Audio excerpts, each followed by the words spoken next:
Lu tahu nggak sih ternyata bangsa terkuat di dunia itu bisa kalah sama Indonesia, Son? Gimana caranya sih? Nah, ini dia narasi bahwa bangsa Indonesia ada bangsa yang kuat di sini nih dengarnya nih.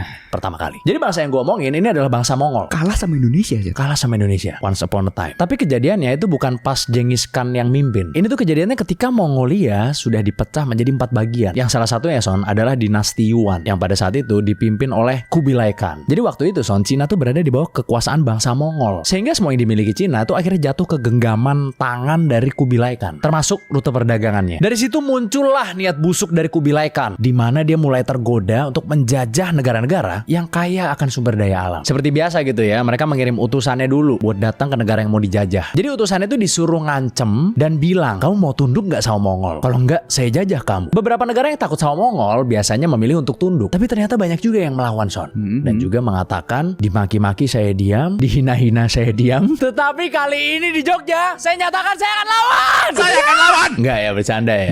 Intinya beberapa negara melawan lah, kayak Jepang contohnya, dan Dai Viet itu melawan juga, yang sekarang kita kenal sebagai Vietnam atau Vietcong kalau katanya veteran tentara Amerika. Akhirnya Mongol marah dan berangkat buat menjajah Jepang dan Dai Viet. Sayangnya mereka kalah ya. Bahkan mereka sampai nyoba 3 kali buat nyerang si Dai Viet itu, tapi tetap gagal, Son. Akhirnya ya mereka memutuskan untuk menyerang negara lain gitu, yang dikenal kaya akan rempah-rempah dan juga sawitnya.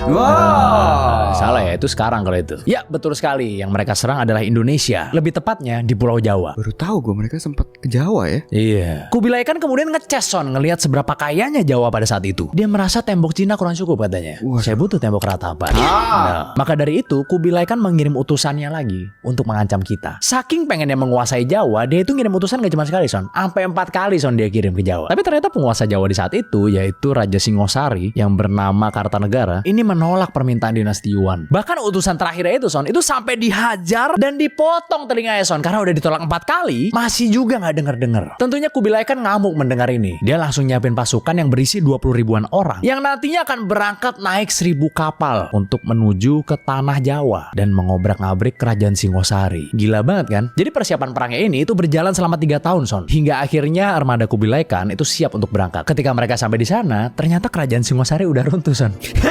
Ternyata nggak perlu ngapa-ngapain udah runtuh. Iya, udah runtuh karena ada sebuah pemberontakan gitu. Nanti kita sampai ke sana. Bahkan Raja Kartanegara nih, Son, yang jadi inceran utama bagi para Mongol, itu udah meninggoy juga, Son. Nah, Pangeran Singosari yang bernama Raden Wijaya ini kan kabur ke Madura tepat setelah Singosari runtuh gitu. Dia kemudian bikin strategi sama Bupati Madura yang bernama Wiraraja buat menghadapi kedatangan Mongol. Jadi Bupati Madura ini tuh ternyata punya kedekatan, Son, sama bangsa Mongol, sehingga mereka cukup percaya sama dia. Ia kemudian bohong dan bilang kalau yang motong kupingnya si utusannya Mongol itu adalah orang yang bernama Jayakatwang, which is dia adalah pemberontak yang meruntuhkan Singosari. Padahal sebenarnya yang motong Raja Singosari Kartanegara.